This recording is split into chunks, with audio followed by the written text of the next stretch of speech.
কতক্ষণ টাকা এই যে জেলখানা আমার ফাঁপড় থেকে ধরে নিয়ে যা যখন পরের দিন সেন্ট আপ করলো জেলের গেটে ঢুকতি এক পুলিশ আমার করছে হুজুর টুপি খোলেন কে করছে টুপি খোলা লাগবে আপনার কি কারণ কি করছে দেখা লাগবে মাথার কিছু আসে নাকি তা আমার না চুল বড় আছিল সবার চাপে চুল কাটে পারিনি আমার মাথা তো আর মুড়ে দিলাম টাকলে লয় হাতি বান্ধে তুলে উগড়ে বের পারবে না এগুলো সেই মাথা কি চুল বড় কাটে পারিনি আমার করছে টুপি খোল কি ও জেলের মধ্যে গেছে আর ভয় আছে ওর কেন আইন মানা লাগবি টুপি খুলেছি করছে হুজুর মাথার চুলে তানি কে করে বাড়ি দেন কে করছে গাঁদার পুরো টুজু থাকে কি কথা রে মাথায় নষ্ট বাড়ে তাও যে পুলিশ কথা তার বাড়ি সাধারণপুর থানা এই টাঙ্গামাগুড়ির পূবে বাড়ি ওর কপাল কিরমে ওই সবাব গেছি দেখি তুই আবার চেয়ারত বসে আছে ও কোটি আদা খেতে করছি ওর বাপের বয়স আর আমার বাপের বয়স আমার বয়স এক তাই করছে হুজুর চুলোতেনে বাড়ি দেন গাঁদার পুজো তুই থাকে তাহলে কতখানি তুচ্ছ তার ছিল আমাকে দেখাচ্ছে আমার সভা দেশে বক্তৃতা করে লাগিচ্ছি এমন নেতা আছে টাকনুর নিচে কাপড় পরে আছে মুখর দাড়ি নাই পায়খানা ঢিলা কলু মোস্তাব করা গরমের সময় কোন ঢাল আঁকে শীতের সময় কোনটা পরে জানে না তাই এসে আমাকে কয় হুজুর দেখে শুনে কথা কবেন তখন আমি কই ভাই আমি তো কোরআন মুখস্থি করে যাচ্ছি তো দেখে করতে তো আরো টাইম লাগবে তাহলে তুমি এই কোরআন লে পাশে বসে থেকে দেখে দেখে কয়া দাও আমি শুনে শুনে কম দেখুন আর নাই কি কথা রে মাথার লেলপা সুগানিতে বিরাট নেতা একটা পুলিশ কোনোদিন সবাব বাধা দেয়নি আমার এই 16 বছর আমি বক্তৃতা করছি একটা পুলিশ বাধা দেয়নি ওর খেয়ে দলের লোক একজনের নাম দিছে এক গ্রুপের আর এক গ্রুপের দেয়নি ওরাই দেয় থানার দরখাস্ত দিয়েছে ওখানে যদি সভা হয় গোলমাল হলে আপনারা দায়িত্ব পুলিশ বেকার এসে প্যান্ডেল ভেঙে দিতে চলে গেছে তখন না আর মানছে খালি ওই পুলিশ দোষ দিচ্ছে কিছু নয় দোষ কোনটি ঘরের মধ্যে যাই শুয়ে আছে প্রত্যেকটা গ্রামে গ্রামে পুলিশিং কমিটি বানাছিল কে কোনটি কি করছে খালি ফোন করে ওসিক জানানোর জন্য পুলিশিং কমিটি কি ওটা খুঁজগি বানাতে করে এখন দে খোঁজ দে আয় মেলা জায়গা মাইক সরে কথা কানের পট্টি গরম করে দেবো তে আয় এখন আয় আয় কতক্ষণ টাকা তখন দেশ চালাচ্ছিল 1660 জন দেশ চালাচ্ছে এখন দেশ চালাচ্ছে মাত্র 14 জন তাও সেগুলো বিয়েই করেনি খালি দেশ খালি পানি পানি কথা কন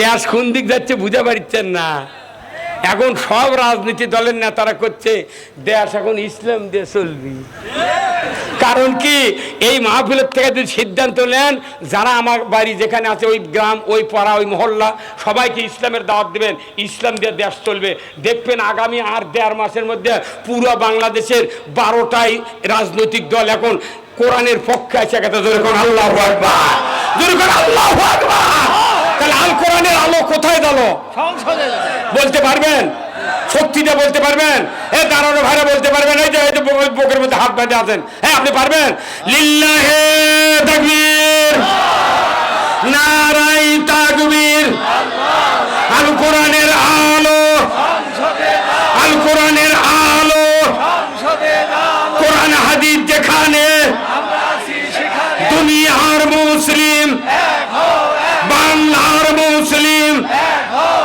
আলিম উলামা যেখানে লিল্লাহে তাকবীর কি মজা লাগে না মেলা দিন হলো কভার পারেননি কথা ঠিক কিনা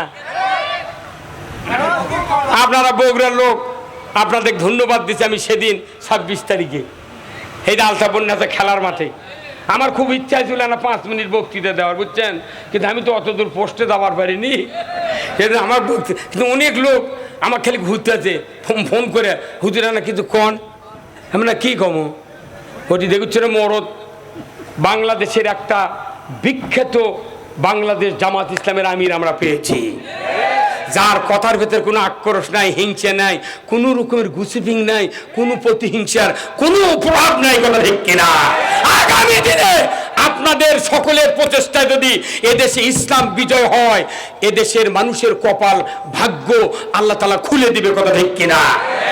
আপনারা এই দেশে ইসলাম চালু হোক, কারা কারা চান দুহাত তুলে দেখান, লিল্লাহে তাকবীর। এখন ইসলাম, আমি ইসলাম চালু হোক বলেছি, টুপি চালু হয়ে আছে, কথা ঠিক কিনা? দাড়ি চালু হয়ে আছে, মেসাক চালু আছে, মাদ্রাসা চালু, শোভা চালু, বস্ত্র চালু, তারপরে আপনার সুন্নত চালু, হজ চালু, উমরা চালু, খাতনা চালু, বিয়ে চালু, কালমা চালু, মোট চালু হয়ে আছে। কি চালু নাই? হ্যাঁ জোরে কোন কি? তাহলে ইসলাম অর্থ কি কোন তো? কে কথা আপনার? এটা বই পুস্তক পড়ে কোনো উত্তর হলো না। ইসলাম যে শান্তি, এটা ব্রিটিশ সরকার বলে গেছে, এই 275 বছর আগে বলে গেছে যে ইসলাম মানে শান্তি, মানে শান্তির ধোঁয়া দিয়া ইসলাম ওই কোঁকর করে থাকে, মানে ইসলাম যাতে উপরে উঠতে না পারে, খালি ইসলাম কলি শান্তি, ইসলাম শান্তি, পাগলের বুঝ। ইসলাম হলো কোড অফ লাইফ। আপনার শিক্ষিত লোক বগুড়ার অনেক শিক্ষক আছেন, আমি বলি ইন্না দীনা ইনদাল্লাহিল ইসলাম, আল্লাহর কাছে ইসলাম নামক জীবন ব্যবস্থা সবচেয়ে প্রিয়। আল্লাহু আকবার। ইসলাম নামক জীবন ব্যবস্থা কার কাছে প্রিয়? আল্লাহ।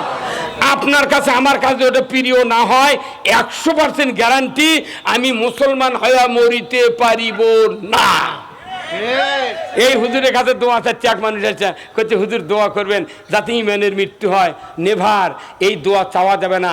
ইমানের মৃত্যুর কথা আল্লাহ বলেন নাই, আল্লাহ কোরআনে বলছেন ইয়া আইয়ুহাল্লাযীনা আমানুত্তাকুল্লাহ হাক্কা তুকাতিহি ওয়া লা তামুতুন্না ইল্লা ওয়া আনতুম মুসলিমুন। আমার আল্লাহ বলছেন, আমার আল্লাহ বলছেন ও দুনিয়ার ইমানদারেরা, আল্লাহু আকবার, তোমরা আল্লাহকে ভয় করো। কারে? কেন আল্লাহকে ভয় করবেন? এই ভয়টা শুধু ভয় নয়, এটা হলো আপনাকে হেফাজত করবে, আপনাকে বেড়া দিয়ে রাখবে, আপনার ইমানের ক্ষতি হতে দিবে না। আপনি যেভাবে চলবেন ইচ্ছা করে সেভাবে চলতে পারবেন না যদি আপনার কাছে আল্লাহর ভয় থাকে। চোরের জন্য ভয় হলো পুলিশ, কতক্ষণ? চোরের জন্য ভয় কি? পুলিশ। আর ইমানদারের জন্য পুলিশ হলো তাকওয়া, কতক্ষণ? 4 বার হজ করছে, 50 বার উমরা করছে, 50 লক্ষ টাকা সিসি লোন করে হার্ডওয়ার্সের দোকান দিয়ে বসে আছে, দাড়ি বিন্দি দিয়ে বসে আছে, মনে হচ্ছে জিবরাইল পাও ঝোঁকাচ্ছে। কি রে, কি মোর? হ্যাঁ, সিসি লোন যদি সুদভিত্তিক হয়, আপনার এই লোন করা জায়েজ আছে? তাও লোনের নাম কি? বানান করেন তো, আর বানান করেন কি কি অক্ষরের শিকার আছে? 6 শিকারে সি, 6 শিকারে সি, এক আলিফের মধ্যে যদি পড়েন সি সি, কিন্তু এই সিসিটা হরকত দিয়ে পড়ে দেখেন তো কি হয়? সিসি। কতক্ষণ? হরকত দিয়ে পড়লে কি? এই ব্যাংকাররা সুদের অর্থনীতি যারা পৃথিবীতে চালু করেছে এমন একটা নাম দিয়েছে সিসি।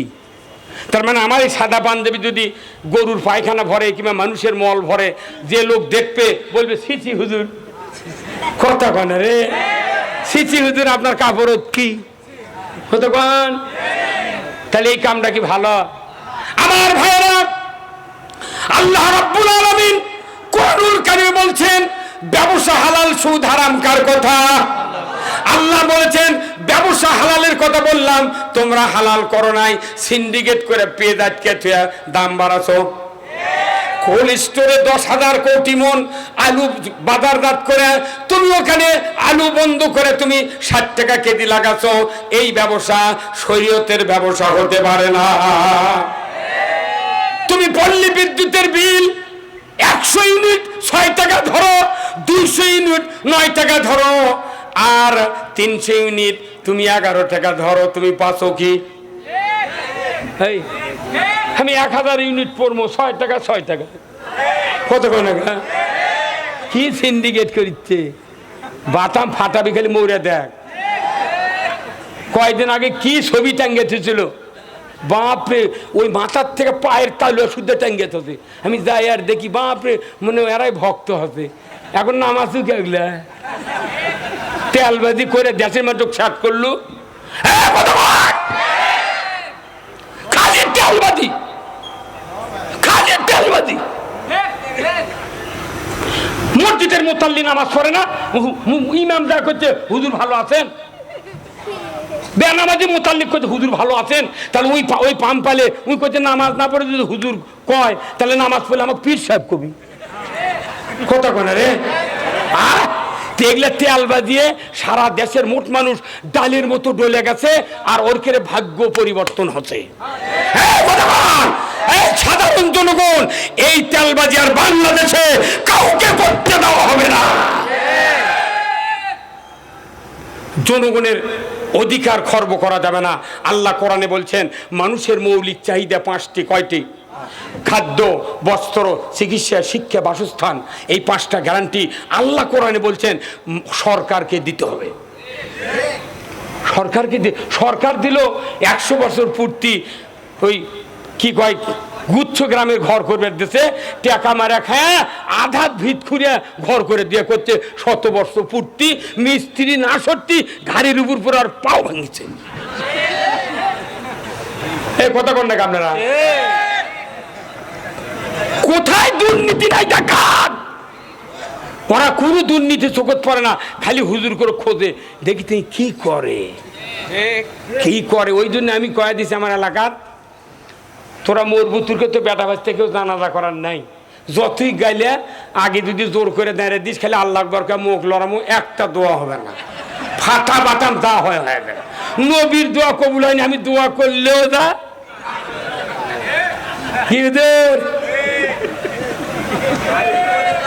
আমি এখনো 7টা গ্রামের মাঠের ইমাম। আমি বলেছি যে আগেকার যুগে 318 টাকার পিন সাইকেল দিয়ে যে বরের বিয়ে হচ্ছে সেই মানের বর আজ 2 লাখ 3 লাখ টাকার জিক্সার, তারপরে কি R15 পাচ্ছে।